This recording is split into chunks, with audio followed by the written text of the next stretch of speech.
tienen una visión limitada a su espacio ciudadano. Obviamente una ciudad, como diría Max Weber, abierta sobre el campo, una Ackerbürgerstadt, o sea, una ciudad que no está limitada y que es, como dicen en los documentos de la época, una ciudad de 5 leguas, una ciudad con acrópolis y agroicos, como decían los griegos, o sea, el casco urbano más la zona de haciendas que correspondía a la ciudad. Sería también importante tomar en cuenta las obediencias entre las ciudades y las jerarquías honoríficas, ya que estamos en un mundo donde la economía del honor es tan importante como la economía material, de la cual habló tanto Perry Anderson. Precisamente en la ponencia enfatizaré mucho más las economías abstractas y en particular la del honor. Horst Pichmann, el profesor alemán, nos enseñó una de las paradojas principales de esa época. O sea que hacia 1680, la corona española reconoció a América la existencia de nuevos reinos. O sea que a partir de 1680 ustedes encontrarán en las fuentes mencionado el reino de Chile, el reino de Quito, etc. Eso se hizo, según Pichmann, en 1680 y apunta Pichmann para contentar a los criollos en un momento de desarticulación general del imperio. La gran paradoja, dice Pichmann, es que con la llegada de la dinastía de los Borbones en 1700, de golpe se va a prohibir esa nueva terminología. O sea que esa nueva terminología de Reino de Chile, Reino de Guatemala, Reino de Quito, que de repente tenía una especie de existencia administrativa totalmente nueva, ya no era del dominio de lo subjetivo, fue prohibido en 1700 y mucho más a partir de 1716, cuando el rey de España trata de asentar más el poderío de Castilla sobre los propios reinos peninsulares. O sea que el fenómeno era global de parte del primer rey Borbón, de luchar en contra de esa monarquía compuesta que le presentó el colega inglés esta mañana.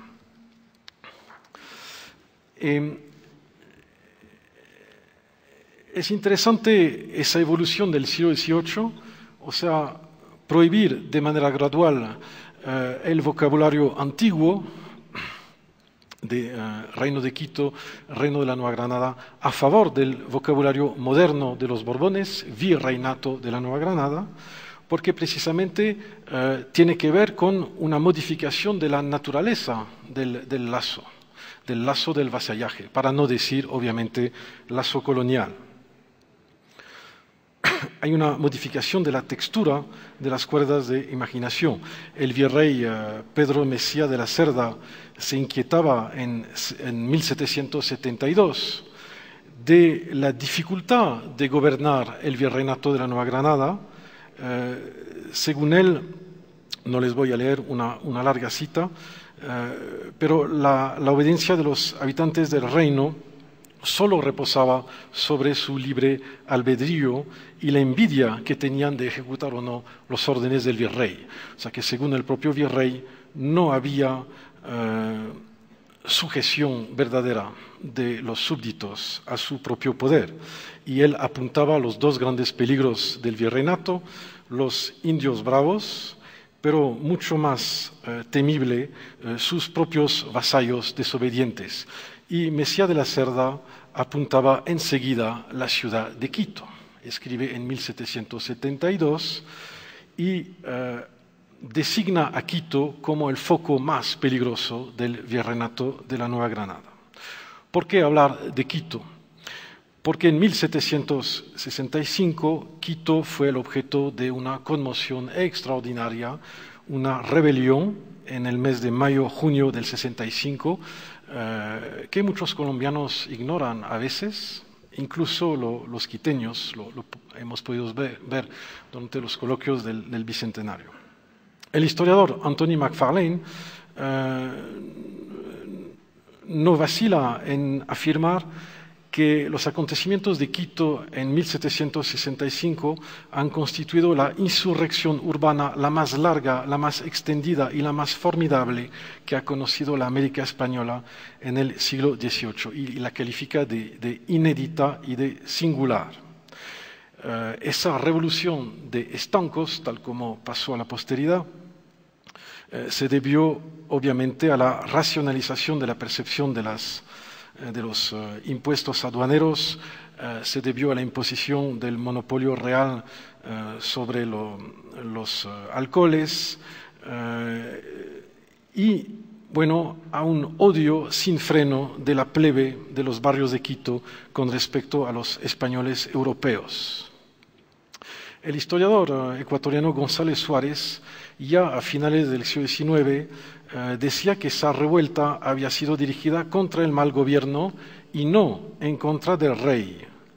Y apuntaba a Gonzalo Suárez que una ruptura de la plebe con la sociedad de los patricios había ocurrido como en la antigua República Romana.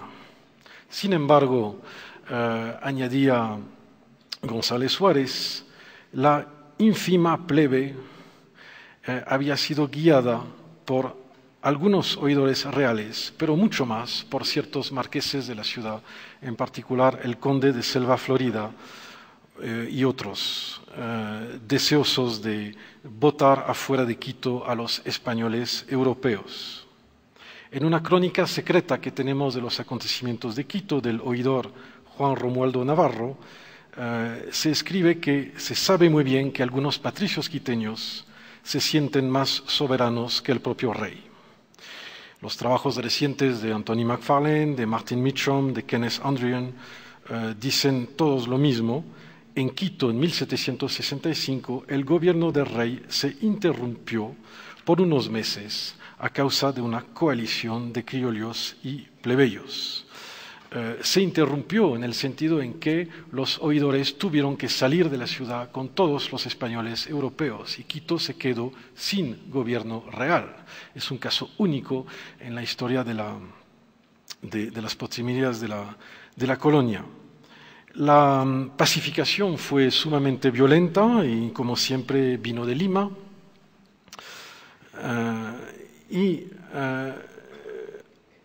Esa pacificación se organizó alrededor de una ceremonia de jura de sentido muy ambiguo.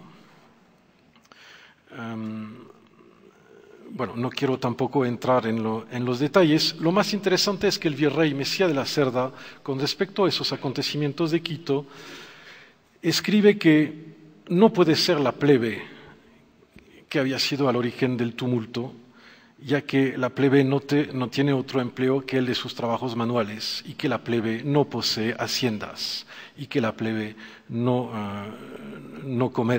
practica el comercio de largo alcance. Y añade el virrey, todo eso se debió a diversos hombres de bien que se han reconocido dentro de la plebe, disimulados por antifaces, por máscaras, y que hacían progresar a los gamines de la ciudad, los famosos guambras de Quito, en orden. No les voy a narrar los acontecimientos de Quito, pero 6.000 plebeyos atacaron al Palacio de la Presidencia de Quito con hondas. Lo que dicen los historiadores ingleses que más han indagado el tema es que la revuelta tuvo como principal causa el hecho de que quienes aplicaban las reformas fiscales se habían negado a la práctica del cabildo abierto. Cuando se modificaba la fiscalidad en Quito, siempre se convocaba un cabildo abierto para negociar en nombre de las 7 partidas de Alfonso el Sabio, la aceptación de la ciudad a esas nuevas normas fiscales.